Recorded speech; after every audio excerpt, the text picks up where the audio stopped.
humans, come on into the Library of Horror Hotel and let's get right to it. You know, thanks to the great traumatic global mask shortage of early 2026, when all the masks came out late, here at Horror Hotel at the Creepy Cheapies video headquarters, I've been talking about things like customization and showing you things that I've done and that Laura has done to commercially produce masks to make them a little cooler, you know, a little more dramatic. Let's do one of those today, shall we? Now, you may know, if you're a movie fan and a monster fan, you may know the all-time #1 Wolfman movie ever is The Wolfman from 1941, starring Lon Chaney, aka Lon Chaney Jr., as Lawrence Talbot, the Wolfman. And no other Wolfman movie before or since, or that ever will be made, will have the influence of the 1941 original, The Wolfman. However, even though that was the big game changer in terms of werewolves and movies and folklore, public awareness of werewolf folklore and so forth, there was one movie that came before that that dealt with the Wolfman, and that was 1935's The Werewolf of London. Not to be confused with the 80s movie called An American Werewolf in London. That's no relation, so don't get those confused, okay? Because if there's one thing you don't want, it's confused werewolves. Trust me, one works for me. Anyway, The Werewolf of London starred Henry Hull as Dr. Wilfred Glendon, a fellow who turned into a wolfman that was quite different looking from the one in The Wolfman. And for many years, everybody sort of assumed that Henry Hull thought he was too cool for school or too cool for ghoul, and thought, oh, I'm Mr. Handsome, I don't want to wear a lot of monster makeup. And, you know, it's impossible to go back to 1935. I've tried. It's impossible to go back to 1935 and be absolutely certain the conversations that were had, but it seems logical to me to think that while that is possible, it seems logical to me that Henry Hull may have realized that having him turn into a complete monster, such as Lon Chaney and the Wolfman. Now, if you were a person in the reality of the Wolfman movie from 1941 and you saw the Wolfman, you wouldn't think he looks like Larry Talbot. That reminds me of that guy. You wouldn't think that because he's so beastly. However, the script for 1935's Werewolf of London had people say things like, he looks like Wilfred Glendon. He reminds me of Dr. Wilfred Glendon. He resembles, so it kind of made more sense to have him be a little bit recognizable. So instead of a complete, a full-on monster, the brilliant best makeup artist of all time in the world of monsters, and certainly my favorite, and certainly the most influential to this day, to this afternoon, Jack Pierce, came up with something that was less beastly and more demonic looking. And it's actually very effective, and it's a unique monster on its own. And there have been a bunch of masks that kind of looked like Werewolf of London or were kind of inspired by that character. My favorite was always the one by Henry Alvarez. Beautiful thing, terrific likeness. And then, in recent years, Trick or Treat Studios, let's put their logo up there. Yeah, there it is. Trick or Treat Studios came out with a licensed Werewolf of London, and it looked like this, okay? This is a Trick or Treat Studios Werewolf of London. The great thing about Jack Pierce's design for this one is that since he had to cover parts of the face to make it monsterish, but he had to leave parts of the face uncovered enough. Can you see that? Uncovered to a sufficient extent to let you be able to identify that the guy underneath there. He came up with these creepy things like this huge exaggerated widow's peak, and this little soul patch here makes him look a bit like a common concept of the devil. So he has this satanic look going on, but he still doesn't look like a guy going to a Halloween party or appearing in theater or something as like a Mephistopheles. He's more weird than that. He's more monster than that. Now, the Trick or Treat one obviously is a victim of mass production because great detail and great lengths can't be achieved in production line masks. Now, this particular mask was sculpted by... I don't know who sculpted this one. Excuse me. Can we get the name of the sculptor up here? Just throw it on the screen so I can read it. I don't know who sculpted this one. Just put it, yeah. Oh, there it is. Yeah, sculpted by Nosredna Repsaj. Sculpted by Nosredna Repsaj. Are we sure about that? What part did he play in the making of this mask? Oh, he was the Rotplux. Okay. The Rotplux of the mask was in fact Nosredna Repsaj. I wonder where he comes from. Moving right along. Some of the problems with the mask are the hairline isn't great because you can see the glue. This thing isn't really accurate, and there isn't as much detail to the paint job as there could be, or as much as there is in the movie. So the fact that his face is a little bit bland compared to the movie, that's thanks to the beautiful world of mass production. But let me show you what can be done with this amazing sculpture. I think the sculpture absolutely nails it. I like it as much as I like the Alvarez Wax Museum one. It just looks just like him. Every subtle nuance and every curve and contour of his face, it really looks just like it came out of the movie. Here is one redone, rehauled as the humans like to say these days, by Laura and myself. And I put her, I gave her top billing just then, instead of saying me and Laura, because I think her contribution of re-hairing him was more significant than my contribution to augmenting the paint. Although in my defense, I think I did a pretty decent job. I think I deserve an AHA, you know, an AHA. Acquitted himself admirably. Yeah. Because, look at this. I should put these the other way. Yeah, because here, you'll like this better. Here's before and after. You like it better the first way? Okay, we'll put it back this way. Okay, put it this way. Okay. Before and after.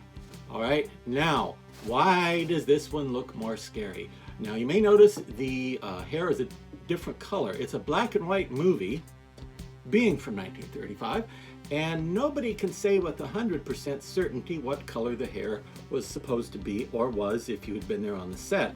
So in some of the stills and some of the scenes from The Werewolf of London, his hair looks like it would be very dark. Some scenes it looks very pale. It looks like it would be blonde.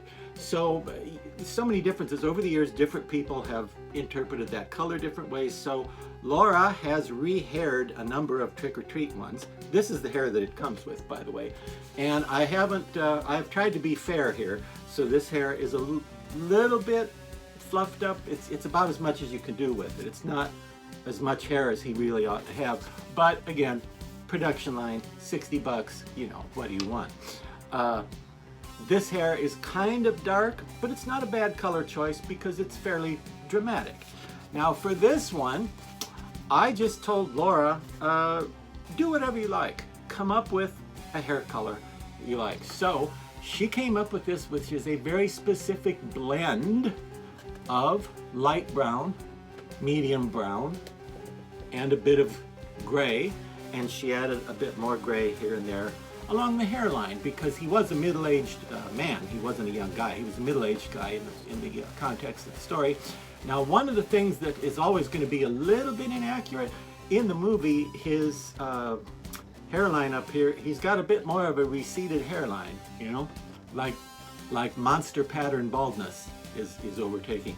But I suspect in order to make the mask look more deluxe and not look cheap and skimpy, they brought the hairline a little forward and a little farther down onto his forehead where those two scoops are of raisins in his Kellogg's Raisin Bran. You see that? So you can't fix that because when you take that off, you have, you know, the stickiness from the glue, not stickiness, but gloppiness. You have little bits of, so it's best to cover that, and it's best to go ahead and leave those parts of the hairline, by which I mean these receded parts from Reseda, California, best to leave those where they are and cover them. But look what a more natural hairline, because I don't know if you can see, but on the mass production version you can really see that the hair is glued down, whereas Laura Lady has done a more loving and careful job. See there? Yeah, she's given him some TLC, terrific Laura creepiness. Yeah. And as far as the color, again, some people have sent these masks to us or asked, could it be done a certain way? So Laura has re-haired some of them with very red hair, or with a mix of red and gray, or with a medium brown and red, or with no red, and she even did a couple of them in solid gray hair, and that looked really cool too. This is just Laura's own recipe because I told her, just come up with a color you think would look cool. So this is Laura hair color, yes, light brown. And now that I think of it, looks a bit like Laura's hair color. If I haired one myself, would I make it really dark? Because I don't know. And by the way, no, I don't hair these things. I should make this clear. Laura has never painted a mask in all these years, and I have haired exactly 2. I have haired exactly 2 masks in my entire 900-year career of masks. But let me tell you a little bit about the paint. Now, when you look at the stills and when you look at the catalog photo to promote this mask used by Trick or Treat Studios, you'll notice that his cheeks are shaded in, okay, with a shape that I think of as a Y, although if you're not me, you may think of it as a triangle, because some people do. But what I see under the cheek in the stills and in there, in which I think the mask benefits greatly from the addition of, is sort of like the letter Y. And when I say the letter Y, I mean it. You know what? If I'm going to talk about letters of the alphabet, I really need a puppet. Hang on a second, a moment here. Can't talk about the alphabet without a puppet. All right, we'll start that part again. Hello, boys and girls. I'm here to talk about the letter Y.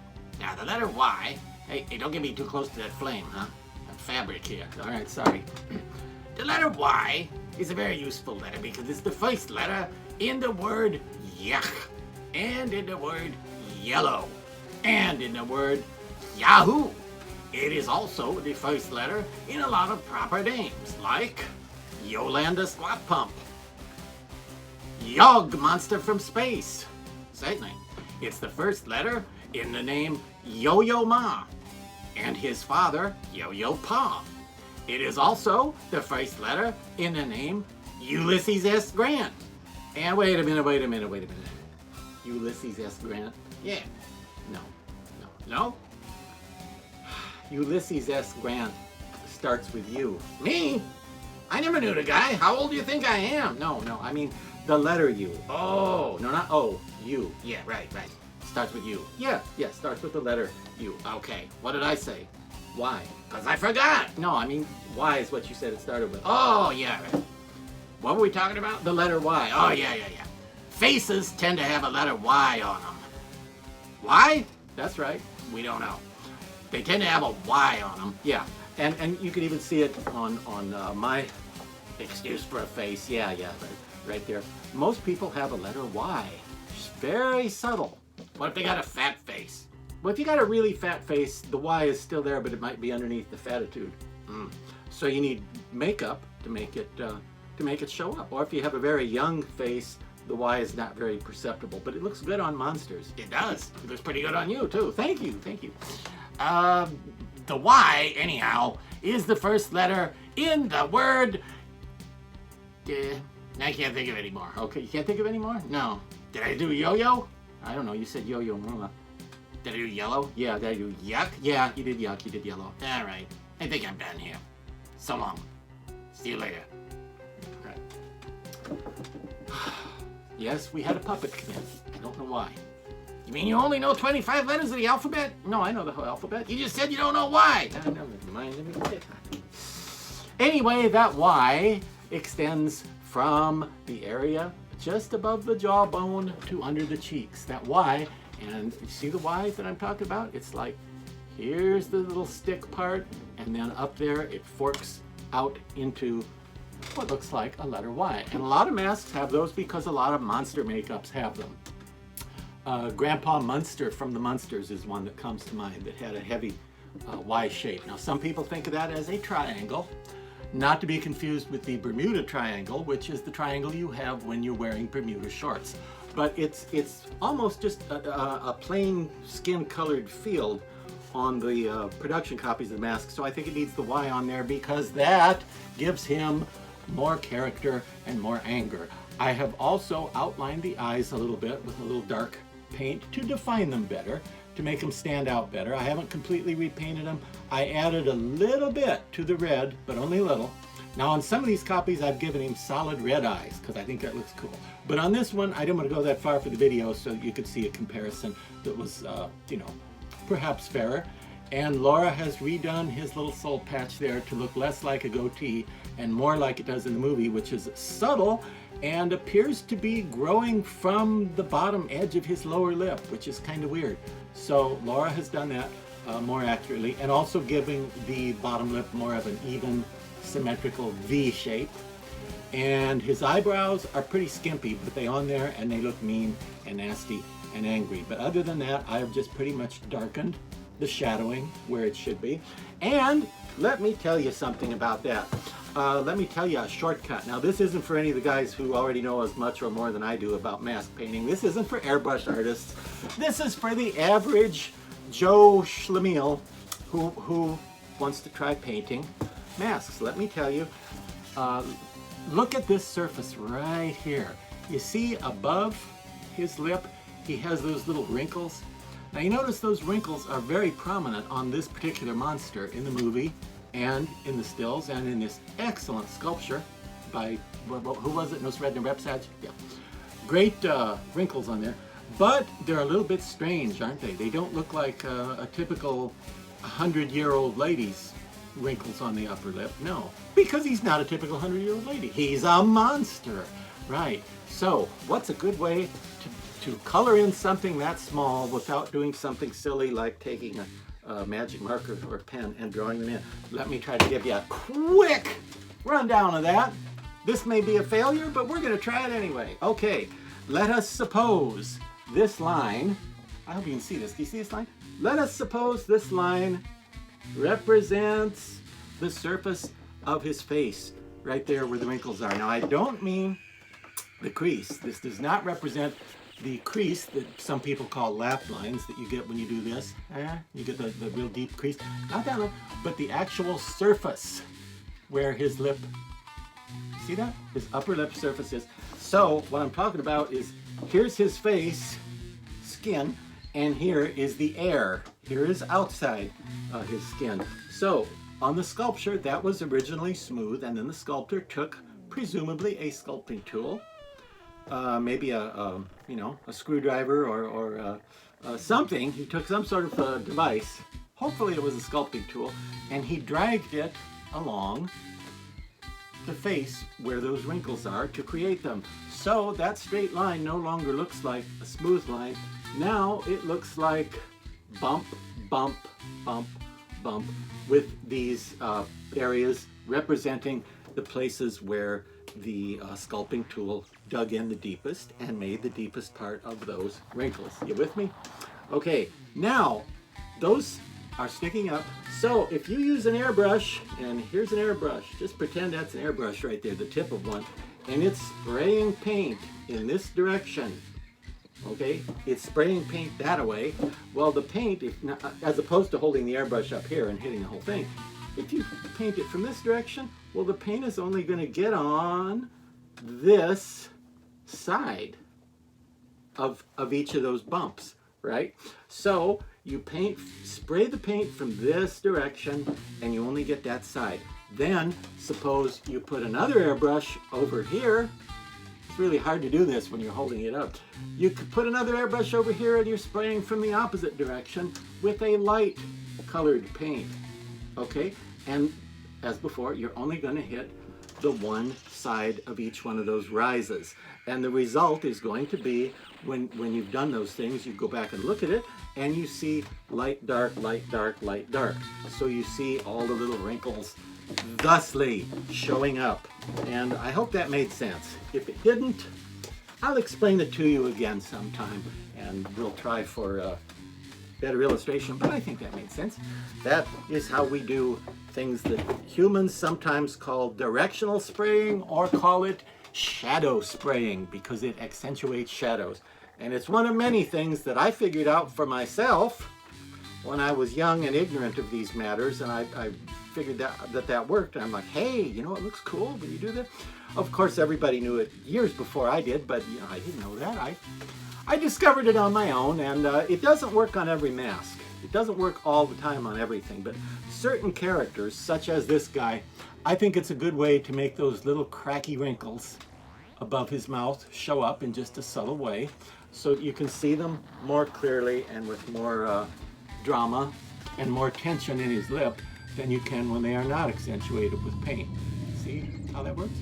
And the same way with the little wrinkles beside the eye, the corners of the eye, and above the eye. Now I have painted that letter Y on the cheek I was talking about very heavily on this one, so I hope it stands out enough that you can see the difference clearly on the video, from having it barely painted on at all to have it painted on pretty heavy, so that it really gives him more character and more drama and more immediate impact as a scary, angry guy.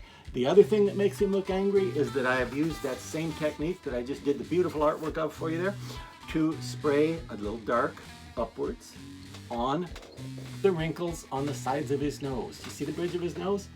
If you spray the dark upward and the light downward, in a case of horizontal creases like that, you will be able to see them with more instant clarity, and the attitude of the mask and the details of the mask will pop out at you better if you add that little touch. As for the hair, like I said, seasoned to taste, could be any color you like, as could certain details like the lip. You might want the lip to be really dark or really light. Hard to tell in the original movie, so some of that you can decide for yourself. But I think it's time for me and the various werewolves of London to head out of here because, well, I heard little old lady got mutilated late last night, so I have to find a place to hide him before the Animal Patrol gets here to question him about it.